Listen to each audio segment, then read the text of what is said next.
Hola, estamos discutiendo este libro de Slavoj Žižek, El sexo y el fracaso del absoluto. Como ya he dicho en los videos anteriores, el primer teorema se refiere a la separación que hace Žižek entre lo trascendental y las condiciones empíricas de los sujetos, donde él entiende por trascendental la hipótesis fuerte del idealismo trascendental alemán o la hipótesis fuerte de cualquier idealismo alemán, que es que las condiciones de constitución de los objetos no son únicamente condiciones epistemológicas, sino ontológicas, es decir, no se constituyen los objetos únicamente en tanto que objetos de conocimiento para un sujeto, sino como entidades reales, como objetos reales, es decir, lo que él llama el tránsito de Kant a Hegel. Es el contenido de su primer teorema es que esa separación entre el ámbito trascendental, el ámbito de constitución de la realidad y las condiciones empíricas de los sujetos genera una brecha, es una brecha y no puede ser cerrado. Y su segundo teorema es que todos los intentos de cerrarlo están condenados al fracaso, y ese fracaso, a ese tipo de actividad en la que el objetivo nunca se puede alcanzar, se le llama actividad sexual. Y cuando está el sujeto ya metido en la actividad sexual, se debe dar cuenta o se da cuenta que esos fracasos son los que le proporcionan su satisfacción. Y esa realidad fracasada, pues es lo que el individuo debe de tener siempre, como debe de siempre elaborar, debe de siempre aceptar, debe de hacerse trágico. Yo no sé por qué les gusta a todos estos autores pseudo-hegelianos, hegelianos y demás, siempre recurrir a ese género que se llama tragedia, cuando en realidad deberían de acudir a otro género que les es más afín, la comedia.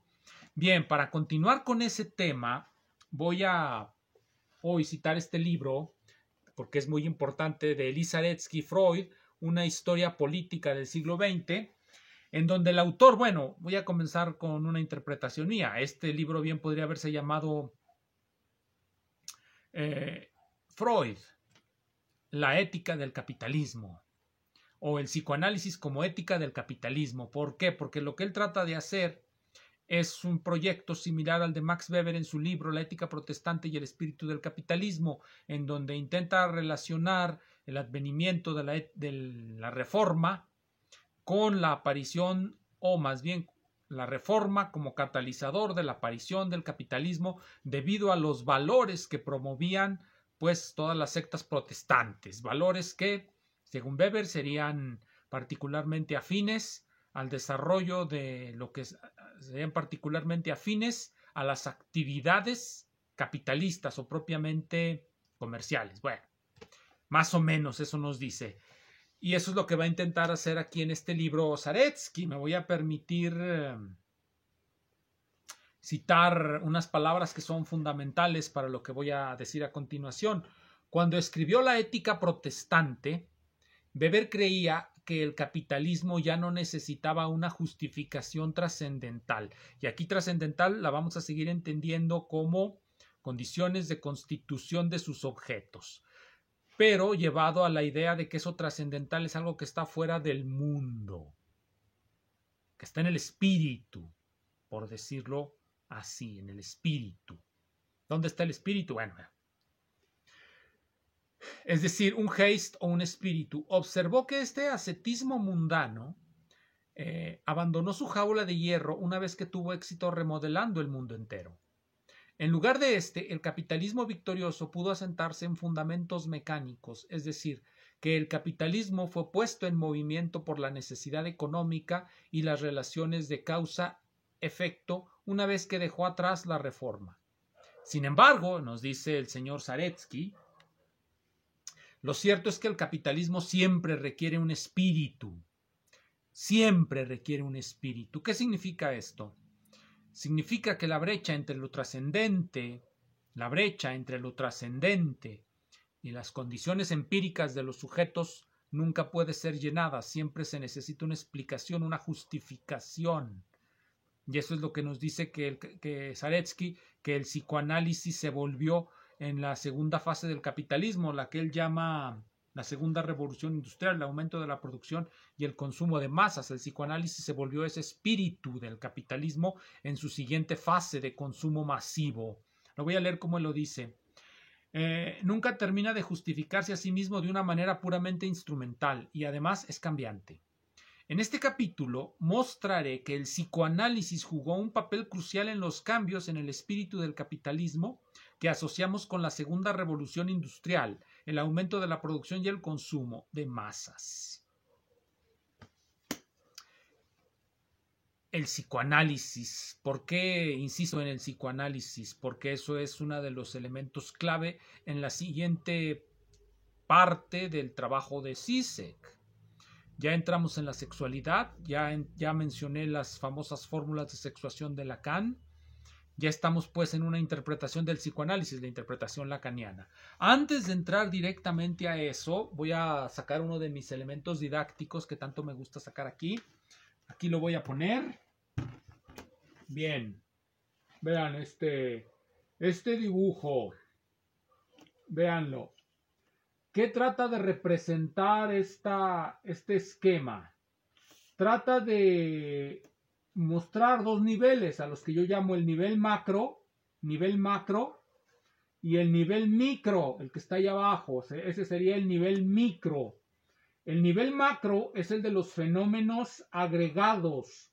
El nivel micro es el de los fenómenos individuales. O más que llamarle fenómenos, ya que tratamos de tener precisión conceptual. Cuando hablamos de fenómenos, hablamos de algo que está dentro de la experiencia de un sujeto individual. Entonces, la parte macro, en la medida en que no es experienciable por un sujeto, pues puede ser lo trascendental, aquello que nos constituye.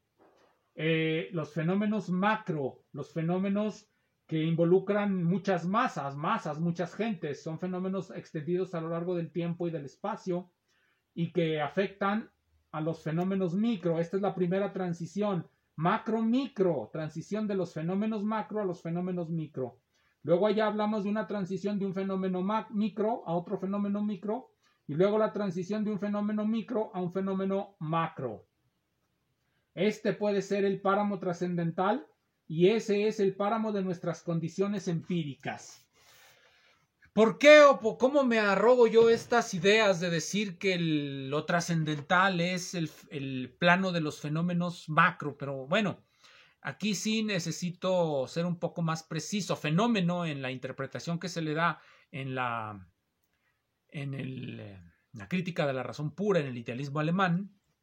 Un fenómeno es algo que aparece ante un sujeto, ante una persona individual. Así lo voy a manejar para mantener las distinciones. Algo que aparece ante nuestros sentidos, que podemos ver. Lo trascendental no es algo que esté en la experiencia, es aquello que la constituye. El nivel macro no es algo que podamos experimentar como sujetos individuales. El nivel macro es donde ocurren los grandes fenómenos. ¿Cuáles son esos grandes fenómenos? Fenómenos que afectan a muchas personas a lo largo de regiones muy amplias del espacio y durante periodos prolongados de tiempo. Por ejemplo, la pandemia que estamos viviendo es un fenómeno macro, es un fenómeno que afecta a lo largo de todo el planeta a todos los seres humanos. Nosotros esa pandemia la experimentamos única y exclusivamente por sus fenómenos locales o individuales a lo que nos enfrentamos diariamente, que tenemos que utilizar un barbijo, que tenemos que mantener distancia adecuada, que debemos evitar las concentraciones. Esos son fenómenos que nosotros podemos experimentar, son fenómenos en el sentido que comenté hace un momento. Pero la pandemia como tal, todo el proceso pandémico que está recorriendo el globo como fenómeno macrosocial, ese no lo podemos experimentar. Solamente podemos experimentar las manifestaciones que se dan a nuestro nivel individual. Sin embargo, pues, esta pandemia, que es un fenómeno macro, es lo que constituye, es lo que le da forma a nuestra actividad cotidiana, aunque no la veamos, no veamos la pandemia como tal, ni siquiera podemos ver el virus, y sin embargo existe y modifica nuestra existencia. Es un fenómeno macro. Hay una transición. La primera transición es de un fenómeno macro a un fenómeno micro, cómo los fenómenos macrosociales afectan el comportamiento del individuo. Ese individuo va a interactuar con otros individuos no de manera aleatoria, sino según ciertas reglas y convenciones sociales, y eso se va a manifestar después en un fenómeno macro, a nivel macro. Es otra transición. Los fenómenos macro, primera transición, nos afectan a nivel micro. En el nivel microsocial, los seres humanos empiezan a interactuar unos con otros a través de reglas convencionales, y eso se va a manifestar en el nivel macro. Otra vez el ejemplo de la pandemia. Surge la pandemia a nivel como fenómeno macrosocial, más allá de nuestra experiencia empírica inmediata, y de inmediato nos imponen ciertas reglas. ¿Cuáles reglas? El uso del barbijo, etcétera, etcétera. Esos comportamientos, si se llevan a cabo correctamente, se van a manifestar en el nivel macro como una disminución en la intensidad de la pandemia, en los parámetros que describen su evolución temporal. Debe haber una disminución de muertos, de contagios. Pero también, si no se siguen esas normas, también se manifiesta a nivel macro como un incremento del proceso de contagio. Esa es más o menos la explicación. El nivel macro es el nivel constitutivo de nuestra vida social a nivel microsocial. ¿Cómo se correlaciona con el idealismo alemán? Muy simple. El idealismo alemán toma el nivel macro como ilimitado, pues se mueve a lo largo de todo el mundo. Consideran los hegelianos y neohegelianos que el espíritu está disperso por todo el mundo, y a todos los seres humanos dispersos a lo largo de toda la geografía planetaria los lleva a un proceso, los mete en un proceso que va a culminar en Europa, en la definición del sistema de la democracia liberal representativa, como lo dijo Fukuyama en alguna ocasión inspirándose en Hegel. Ese espíritu, interpretado metafísicamente, pues es el páramo trascendental. Ese espíritu es el que nos constituye a nivel micro. Nuestro comportamiento resulta de ese espíritu que recorre todo el mundo. Por supuesto, aquí entra la terminología horripilante de los idealistas alemanes, que si bien está inspirada, a veces puede ser causa de confusión. Por ejemplo, cuando Hegel menciona llevar algo a su concepto, pues es llevar la dispersión en la que estamos, por ejemplo, todos los seres humanos dispersos por el planeta y con cientos de sistemas de organización social, todos malos que no llegan a la dignidad de lo humano, pues el espíritu nos va a guiar hasta formar una sola sociedad en donde se manifieste el concepto real de la humanidad. Pero ahorita está disperso, y ya como expliqué en alguna ocasión, esto nos lleva a una teoría correntista de la verdad, a un sistema teleológico, y luego van a salir los hegelianos que aman a los griegos, la arjé, es que hay que tener en cuenta la arjé, etcétera, etcétera. Discusiones tontas, la mayoría de ellas, y sin ningún sentido. Cuando lo interpretamos en términos sociológicos, y cuando hablo de interpretarlo en términos sociológicos, estoy pensando, porque de aquí lo saqué, de este libro, Fundamentos de Teoría Social, de James Coleman, que es de donde saco ese diagrama que acabo de mencionar, pero no el ejemplo. El ejemplo de Coleman es importante el que él menciona, porque muestra cómo cuando Weber trata de explicar el espíritu del capitalismo, utiliza precisamente ese diagrama y nos dice más o menos lo siguiente. Ya he interpretado el diagrama que mostré con el ejemplo del espíritu del capital de Weber, que es el que utiliza Coleman, y trata de mostrar por qué no están bien hechas las transiciones. La primera proposición: hay un fenómeno macro que es la Reforma Protestante. La Reforma Protestante es un fenómeno que abarcó a toda Europa, o por decirlo así, a toda la cristiandad, y la separó en una parte que es católica y en otra parte que es, un campo lleno de sectas que se están peleando entre sí, carentes de toda unidad, excepto su unidad en contra del obispo de Roma. Entonces es un fenómeno macro. Según Weber, al nivel microsocial, ese fenómeno macrosocial va a constituir una ética, una serie de valores individuales. Esos valores individuales van a ser nuevas normas que van a empezar a seguir una gran cantidad de personas y por lo tanto van a llevar de valores éticos a nivel micro, es decir, a nivel de yo, persona que adopto esos valores, se manifiestan también a nivel micro como una conducta económica particular, muy trabajador, muy honesto, etcétera. Así como esas imágenes que les gusta darse a sí mismos mucho, se idealizan a sí mismos, así Weber se idealiza a sí mismo, ¿no? Idealiza a los protestantes alemanes, a los luteranos los idealiza como muy trabajadores, muy bien. Entonces, a nivel macro ocurre la reforma. Esta reforma a nivel micro se manifiesta como nuevos valores. Esos nuevos valores, según Weber, son catalizadores para una nueva conducta económica o son más afines a una conducta económica que ya estaba ahí en ciernes. Y después esa conducta económica, cuando mucha gente ya la ha adquirido, pasa nuevamente al nivel macro, hay una transición al nivel macro y se forma la organización social capitalista ya como una organización social que abarca una gran geografía y se extiende a lo largo del tiempo. Esa es más o menos la explicación. ¿Dónde están los problemas? Cuando la explicamos de esta manera, podemos ver los problemas que tienen este tipo de explicaciones que van del páramo trascendental al páramo de las condiciones empíricas de los seres humanos. La primera transición. Ya ha demostrado Hugh Trevor Roper que es completamente falso aseverar que en los países protestantes el capitalismo arraigaba mejor que en los países católicos. En los países católicos el capitalismo ya había arraigado y era próspero, según Trevor Roper, según la información que menciona Hugh Trevor Roper. Pero cuando hubo la reforma, cuando se rompió la reforma, los católicos, siguiendo al obispo de Roma, endurecieron también sus medidas para contener el avance de esta reforma y esas medidas afectaron pues a la economía y entonces los capitalistas pues migraron a otros países. Eso nos dice Trevor Roper. Eso no nos lo dice Weber. Weber nos dice que la primera transición que se da la ruptura con Roma. Eso genera valores en la gente y esos valores son los que permiten el avance del capitalismo.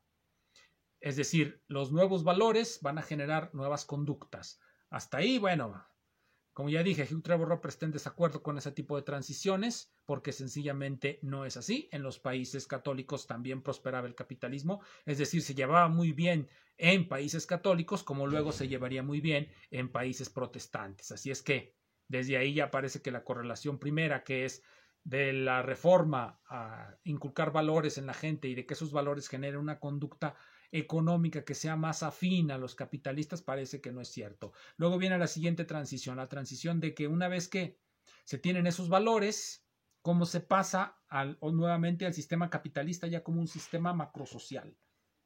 Cuando yo ya como empresario empiezo a contratar a mis peones, la pregunta ahí que nos hace Coleman es, bueno, entonces la ética protestante es afín tanto a los patrones como a los trabajadores, a pesar de que en general estén así, en oposición. Segundo, cómo esa ética genera todo el sistema jerárquico del capitalismo, todo el conjunto de posiciones.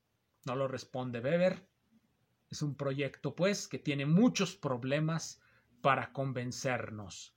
Por eso Coleman prefiere las explicaciones y las transiciones del nivel micro social al nivel macro social, que no impliquen únicamente un paso de lo macrosocial a lo macrosocial, como suelen hacerlo los hegelianos. Los hegelianos nunca quieren explicar nada en función de los individuos, sino todo en el páramo de lo trascendental. Y por eso siempre sus explicaciones van a estar melladas, porque pues lo que ocurre en lo trascendental no se puede demostrar empíricamente, solamente sus consecuencias, pero cuando hacemos ese tipo de teorías podemos encontrar miles de hipótesis ad hoc para que funcionen, que es lo que han venido haciendo marxistas y hegelianos desde hace, pues prácticamente desde que sus gurús empezaron a fracasar con sus explicaciones.